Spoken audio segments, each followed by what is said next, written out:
Vous avez 300 000 euros de patrimoine en France. Résidence principale, PEA, assurance vie, livret, vous pensez être diversifié? En réalité, 90% de cet argent dépend d'une seule chose, que la France aille bien. La Banque nationale suisse, elle, fait l'inverse. Elle détient 754 milliards de francs suisses d'actifs étrangers. C'est plus que le PIB de toute la Suisse. Chaque citoyen suisse possède indirectement 89 000 francs suisses d'actifs internationaux via sa banque centrale. Selon UBS, les patrimoines de plus de 5 millions placent 70% de leurs actifs hors de leur pays de résidence. Donc la vraie question, c'est est-ce que vous, avec un capital de 100 000 ou 500 000 euros, vous pouvez faire la même chose? Et surtout, est-ce que ça en vaut la peine? Je suis Alain Poncelas, ancien cadre de l'industrie française, installé en Suisse depuis 2023, où je vis de mes investissements principalement.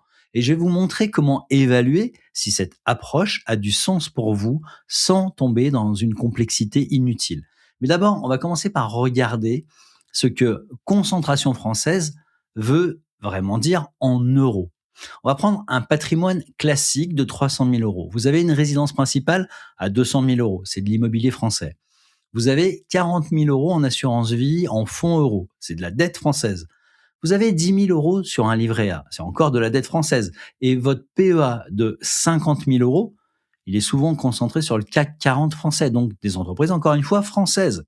Faites le calcul. 200 000 plus 40 000 plus 10 000 plus 50 000, on arrive à 300 000 euros. Tout est situé, tout est basé en France. Ce n'est pas forcément un problème, mais on appelle ça de la concentration. Et la différence entre un investisseur qui est averti, instruit, éduqué, sophistiqué et les autres investisseurs, c'est que le premier connaît le problème de la concentration. Et surtout, il connaît son degré de concentration. Il ne subit pas la concentration par défaut. Alors, ce qui est intéressant avec l'exemple de la Banque nationale suisse, c'est que le principe s'applique à toutes les échelles. Ne pas mettre tous ses œufs dans le même panier juridique ou dans la même juridiction. Mais alors, comment savoir si vous avez besoin de vous diversifier géographiquement? Et c'est là que ça devient intéressant. À mon sens, il existe 5 signaux d'alerte. J'utilise 5 critères pour évaluer si la diversification géographique en vaut ou pas la peine. Alors, ce n'est pas un acronyme marketing, c'est juste 5 questions à vous poser simplement. Premier signal, la dette de votre pays. Si le ratio dette-PIB dépasse 100%, c'est un point faible. La France, on est à 115% selon Eurostat au troisième trimestre 2024. Donc c'est un point faible. Deuxième signal, ce serait votre exposition à une seule devise. Si plus de 85% de vos actifs et de vos revenus futurs sont en euros, vous êtes concentré. Et pour vous donner une idée, le franc suisse a gagné 25% face à l'euro entre 2010 et 2024, selon la Banque centrale européenne. Donc, quelqu'un qui avait 100 000 euros en francs suisses en 2010 a aujourd'hui l'équivalent de 125 000 euros, sans rien faire. Troisième signal, des actifs bloqués. Plus de 60% de votre patrimoine dans l'immobilier, de l'assurance vie ou un PER, ce sont des actifs à accès restreint. Et la loi Sapin 2 permet de bloquer les rachats d'assurance vie jusqu'à 6 mois. Ce n'est pas une prédiction, c'est un fait juridique. Quatrième signal, pas de protection fiscale. Si vous envisagez une expatriation ou un changement de statut dans les 5 prochaines années et que vous n'avez pas de plan, c'est un point faible. Cinquième signal, pas de temps, moins de 2 heures par mois à consacrer à la gestion de votre patrimoine. La complexité internationale devient un coût et pas un avantage. Alors, maintenant, je vous propose de faire une pause. Comptez mentalement vos signaux d'alerte. 3 ou plus, la diversification géographique mérite une analyse sérieuse. Moins de 3, concentrez-vous sur l'allocation d'actifs classiques, c'est déjà très bien. Maintenant, on va parler des erreurs à éviter parce que c'est là que la plupart des gens se trompent fondamentalement. Les 3 erreurs les plus fréquentes, la première erreur, c'est de diversifier parce que vous avez peur. La peur n'est pas une stratégie d'investissement. Si vous diversifiez parce que vous avez lu un article alarmiste sur la dette française, vous allez probablement mal le faire et au mauvais moment. La bonne raison de se diversifier, c'est l'optimisation rationnelle. Vous avez analysé votre exposition, vous avez identifié une concentration, vous corrigez méthodiquement, pas dans l'urgence, sur plusieurs années. Deuxième erreur, ignorer la fiscalité. Un compte à l'étranger, ça se déclare. Le formulaire 3916 est à remplir chaque année. Si vous avez plus de 50 000 euros de compte étranger, vous devez aussi déclarer les revenus de ces comptes. Si vous oubliez une déclaration, c'est 1 500 euros d'amende par compte non déclaré.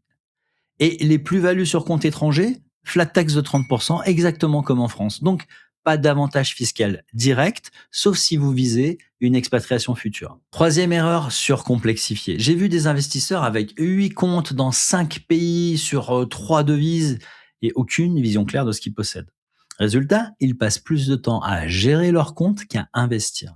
Une diversification géographique intelligente, c'est simple. Un ou deux comptes maximum, une ou deux devises complémentaires et une vision claire de pourquoi vous le faites. Voyons maintenant les options concrètes parce que, attention, là encore, le diable est dans les détails. Alors, les options concrètes, elles sont simples. Première option, les ETF internationaux via un PEA. Vous achetez un ETF qui réplique le MSCI World, vous êtes donc exposé à 23 pays développés, vous êtes sur une répartition 60% États-Unis, 15% Europe, 25% reste du monde. Alors, quand est-ce que c'est le bon choix? Si votre objectif est de diversifier les actifs sans diversifier la juridiction. La fiscalité est optimisée après 5 ans, c'est simple et efficace.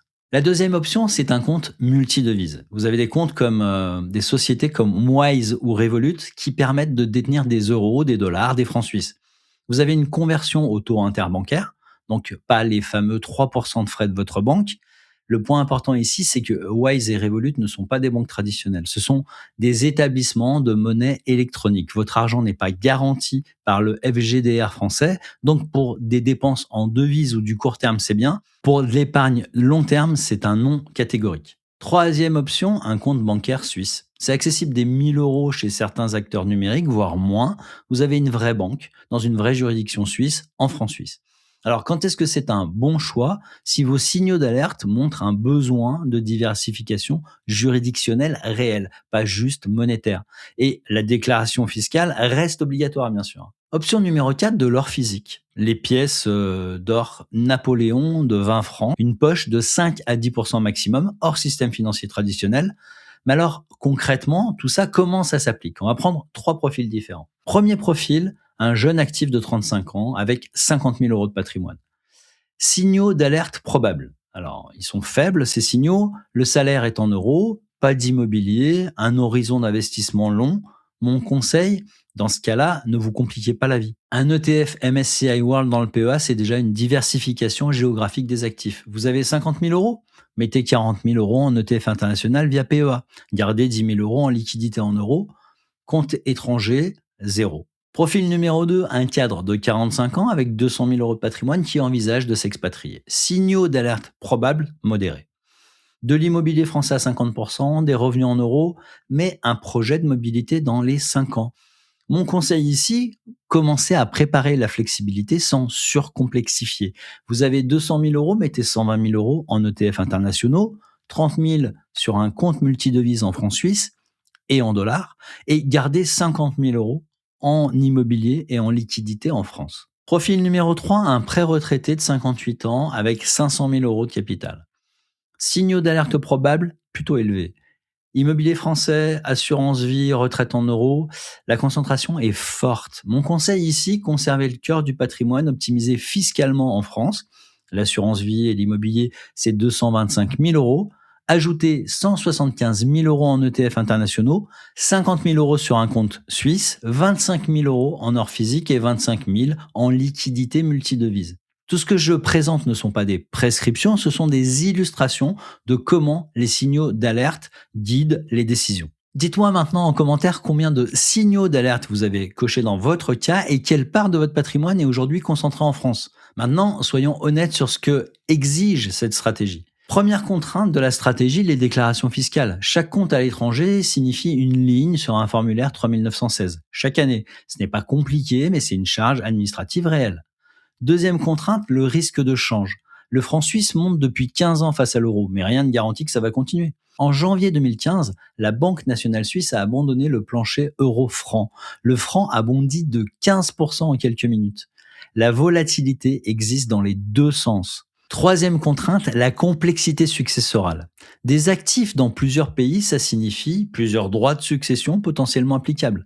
Un avocat fiscaliste devient nécessaire au-delà de 100 000 euros d'actifs étrangers. Et pour être complet, il y a aussi ce que je ne sais pas. Je ne sais pas si la France imposera un jour des contrôles de capitaux. Je ne sais pas comment évoluera l'euro face au franc suisse sur les 10 prochaines années. Ce que je sais, c'est comment me positionner pour être prêt à plusieurs scénarios. Et c'est ça la vraie diversification.